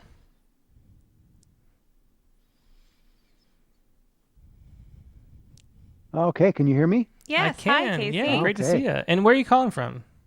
Crazy, California, Ah, great. which is halfway between San Francisco and Yosemite. Let's say that. So I the idea of I decided a silly poem was what I would write. I'm not sure I succeeded because it didn't end up silly, but the idea was why are balls red is why are balls round is the idea I started with, but I ended up with a round ball. A round ball is a democracy of forces. Every point can be the bottom. No side is privileged until force is applied. So motion feels persistent, predictable, and fair. Its shape is simple with no edges to alter the flow.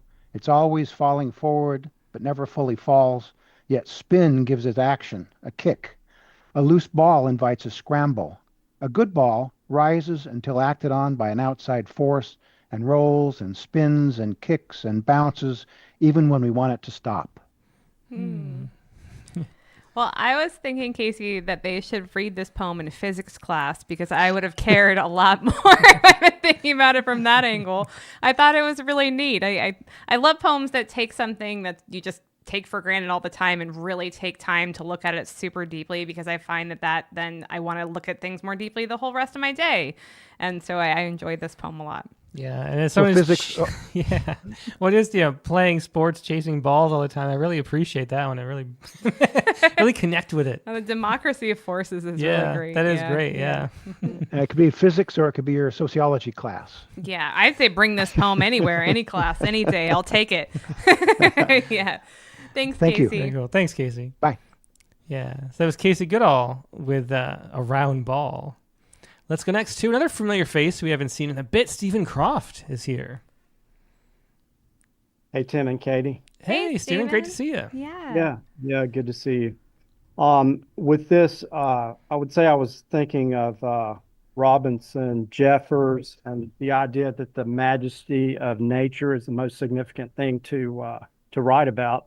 And also, after tonight, I think that in Jeffers' famous poem, The Hurt Hawks, I now know there's a James Wright kind of empathy, albeit for nature and not for humanity, which is characteristic of Jeffers.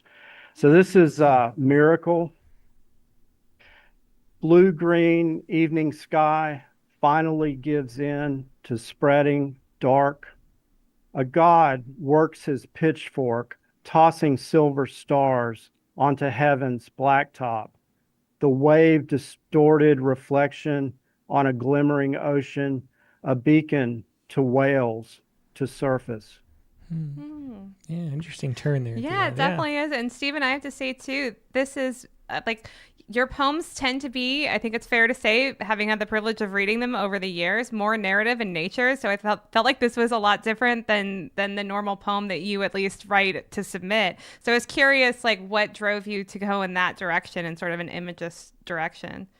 Yeah, definitely a lyric. You were asking for something simple, so I thought, and light. So I wanted to try to cut the narrative out and try to do a short lyric. Yeah. Well, it was really interesting. So thanks, and nice to see you again. Okay, thank you. Yeah, great to see you, Stephen. Yeah, it was Stephen Croft with Miracle. Next, let's go to Michelle Mayer. I feel like. Hi, Michelle. Hi. Good to see you too Good to again. see Great to see you. you. Thanks so much for having me. Well, when I read the prompt, I immediately felt like it needed a haiku. So I wrote I one. love that impulse. That's how I feel about every prompt almost. I'm glad you felt that way too. Milkweed. A dozen monarchs making love. Do you want to read it one more time in true haiku Sure. fashion? Sure. Milkweed. A dozen monarchs making love. Yeah, that's a great haiku. Yeah, I know. So, Michelle, what I love about this too is that I think that anytime I read monarchs in a haiku, I'm expecting they're going to fly somewhere. And that's what the poem's going to become about. That's how I've often used butterflies in my own haiku. But to have it go to making love, that was a cut I was really not expecting. And I was like, so I enjoyed sitting with this one for a bit. So.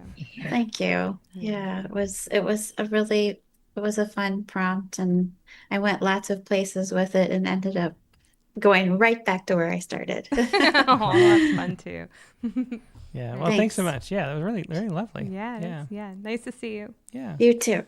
Great to see you. Yeah, that was Michelle Meyer with the Milkweed haiku. And if you think that's the only haiku we're looking at tonight, I have more you're haiku. wrong. Oh, wow. Well, that's... So maybe we should go to Doug now so that we Okay. Well, there you go.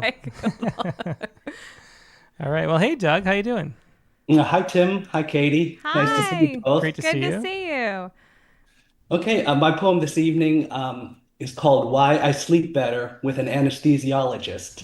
And it's after the poem Why I Love Being Married to a Chemist by Barbara Crooker, which is a poem I was reading when I saw the prompt. And so I just wonderful. sort of just merged the two in my head and on the page. Oh, great. Okay, Why I Sleep Better with an Anesthesiologist.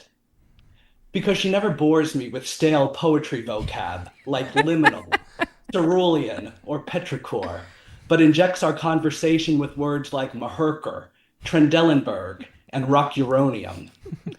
Because she's quick to diagram the chambers of the heart or the contours of a difficult airway using a magic marker on a paper napkin. Because sometimes after working a 12-hour day, her hair is still damp when she gets home from being tucked under a scrub cap and smells sweetly of her yuzu sandalwood shampoo. Because she leaves her clogs on the front step every evening, then asks me to shake them out the following morning to make sure no bugs have crawled in overnight.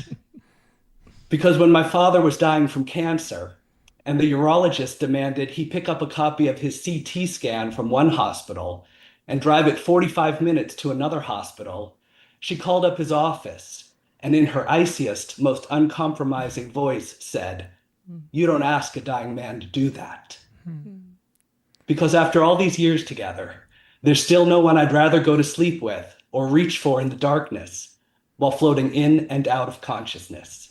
Yeah, well, that's great. The turn, the humor and then the seriousness, and then back to it's just a beautiful, beautiful movement in that poem. It also takes me to the Mountain Dew commercial disguised as, love poem disguised as a Mountain Dew commercial. I always say the title backwards for that, Matthew Olsman. So, I love the details in that. I think my favorite detail that you tucked into that is the her hair still being wet from working, and that is just, gosh, that really puts it into perspective my own life and how lucky I am to work at home too, where that would be my hair too. That'd be me too. Sure. And then the detail of, it sounds like she has very nice shampoo And I like the yuzu in there. I was like, wow, that smells good, I bet. Yeah. That's right. So I love the details on that too. So thanks so much for being here, Doug. Well, thank you so much. I appreciate Thanks. it. Yeah, I really enjoyed that. Thanks, Doug. Thanks, Tim. Yeah, that was Douglas Furtuck with Why I Sleep Better with an Anesthesiologist. How dare you say that? I'm reading someone else's poem. Anyway, yeah, really cool. All right. And then last but not least, we have, I assume it's going to be a haiku from Jeff Stumpo. Yes, it is. Hi, Jeff. Nice to see you. Hi, everybody. Good to see y'all too. Sorry that I haven't been around as much in the past couple of weeks. No, well, it's great to see you. Yeah. And it's not only a haiku, but a dojerku. And the dojerku explains some of what you've been up to, too.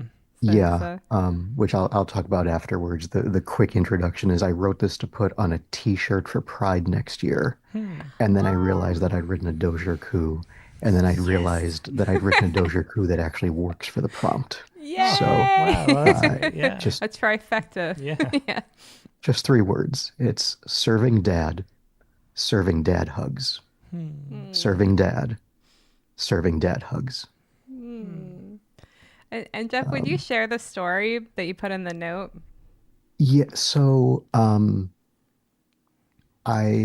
both my son and I volunteered at the Slam Free or Die table at Manchester Pride this past weekend that took place on Saturday. And when I go to Pride events like that, I have a handmade sign that says "Dad hugs." You know, there's people that have T-shirts that say that. There's an entire group that gives out mom hugs, but I've got my handmade dad hugs sign. And I gave out 17 hugs that day.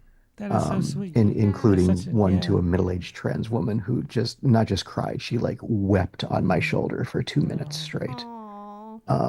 Because, you know, there are so many queer people out there whose parents do not accept them, never accepted them. And so, you know, some of us independently or as groups show up and we're just like, look, for the duration of a hug, let me be your dad for a little bit here because you didn't get to have that. And that's absolutely awful.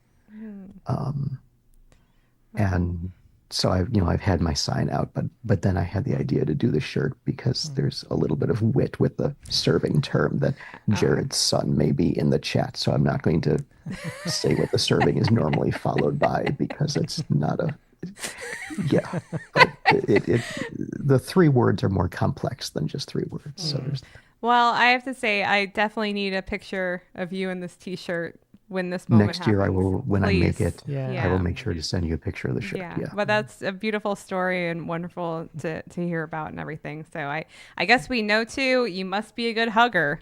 You wouldn't have number 16 wouldn't have come in line if they'd heard too. So part of the trick is don't just hug, tell them that they're loved. You know, the hug is good, but also say something and listen.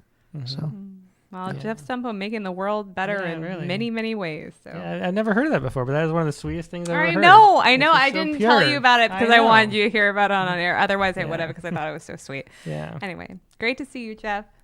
Great to see y'all too. Yeah, thanks, Jeff. Bye. Yeah, that was Jeff Stumpo with Serving Dad Hugs. Aw. Okay, well, let's going to wrap up the prompt lines Time for 2 more tonight. haiku. We have 2 more haiku, though, so we're just rolling up with the haiku. There were a lot of haiku in the submission. I did think it was interesting with the submissions that everybody had a really hard time writing a light poem. And I don't think mine counts as I don't think I passed. Yeah. You know? Well, mine, I didn't even go for light. It was just light. Well, that's, sir, literal. inappropriate. We will ignore that part of things. Okay, so let's see what you got for your haiku. Okay. And it's right here. Getting my hair wet, new life. That was, I have to confess, usually I don't do this, but that was while I was figuring out the haiku, writing the haiku for my haibin, that was one of my first ones. Oh, interesting. Okay. So, yeah, so that could have been the haiku at the end of this one up here. Yeah, but I like the cannonball nice. better. Yeah, I like the shows cannonball. way more movement, and that's yeah. That's cool too, though. I like that haiku. Thank you. Yeah. All right, and mine is this. Oh yeah, I don't think I told you about this. Uh-oh. So no. Well, we had our air conditioning done. Done. And while I was up there once, that makes it sound like it was a choice. Our air conditioner died, and we bought a new one. Yeah, but there was a wasp up there, and I was like, oh no, like, are there more? Anyway, paper wasp in the attic searching for his friends. We need the conclusion from that story, sir. Did you find any more? No, I could not. I went up there a few times with flashlight. Did not find any more. That was a stress coup. Yeah, a little bit. But yeah, I haven't found any. It's been like a week and a half. So okay. I think we're safe. Thank you for not telling me until we were out of danger. Yeah, well, that was the plan. But if you do see a wasp in the house, let me know. Okay, that goes for all of you too. That's true too, because there was the time in my grandma's house. Oh my gosh, that was a scary story. Scary. Yeah, because there was one a whole nest in the closet we found, like the size of like this big. That is an episode of Stranger Things, not a lifelong story. Yeah, that was rough. Like hanging like it was a suit. No, too imagistic, too clear. Well, anyway, that's a haiku for this week. That is the show for this week. Next week's prompt is going to be what, Katie Dozier? Think of a moment in your life that you most wish you had a photo of, but don't. Make it come to life in your sensory-rich poem. Oh, that's one of these ones we get to know people more. That's always like my favorite kind. Very fun. And then you can think about a memory. That's really cool. Okay. So we're going to channel Harry Potter picture frames and that they really come to life in front of you. So because I think the danger in this prompt is that it stays very static and we just like a Batic Frastic poem that only describes the art but doesn't move beyond it. So we want to make sure that we're bringing in scent and as many sensory details as we can. I think. Well, that's really interesting. It's gonna be fun to hear what people come up with. So think of the moment in your life. It's like the number one. Like it's like you have to pick a favorite, a most important moment in your life that you most wish you had a photo of, but don't. Make it come to life in your sensory-rich poem. So very cool prompt, Katie. I like that a lot. Thanks. That's your prompt for next week. And next week's guest is going to be Razak Malik Golahan. And we've published a few wonderful, really powerful, moving poems by Razak and in Rattle over the years. His new book, The Origin of Wounds, is a great book too. So we're really looking forward to hearing that and getting to know more about him and his poetry. That's Rattlecast 349 with Razak Malik Golahan. Monday, July 6th, the regular time, 8 p.m. Eastern, 5 p.m. Pacific. And your prompt. Think of a moment of your life that you most wish you had a photo of, but don't. That's going to be your prompt for next week. That's going to be your show. Hope you have a great week in the meantime, and we'll talk to you later. Good night. Good night.